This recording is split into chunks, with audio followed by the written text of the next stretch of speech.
سوال تھا کہ جنت میں کس مذہب کے لوگ داخل کیے جائیں گے، یہودی، عیسائی یا پھر مسلمان؟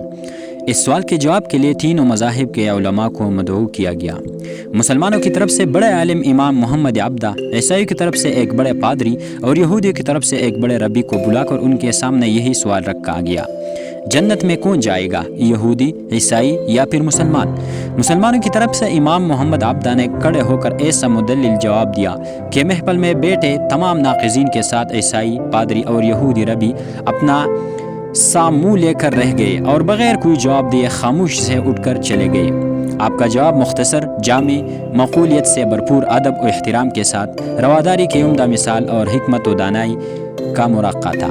ان کے جواب نے سارے مسلمانوں کے ہونٹوں پر مسکراہٹ بکھیر دی اور یہ باب ہمیشہ کے لیے بند ہو گیا۔ آپ نے فرمایا، اگر یہودی جنت میں جاتے ہیں تو ہم بھی ان کے ساتھ جنت میں جائیں گے، کیونکہ ہم ان کے نبی حضرت موسیٰ علیہ السلام پر ایمان رکھتے ہیں اور انہیں اللہ تبارک و تعالیٰ کی جانب سے اپنے بندوں پر نبی مبعوث کیا۔ اگر عیسائی جنت میں گئے تو ہم بھی ان کے ساتھ ہی جنت میں جائیں گے، کیونکہ ہم حضرت عیسیٰ علیہ السلام پر بھی ایمان رکھتے ہیں۔ اللہ تعالیٰ نے انہیں اپنی مخلوق کی رہبری اور ہدایت کے لیے نبی مبعوث کیا۔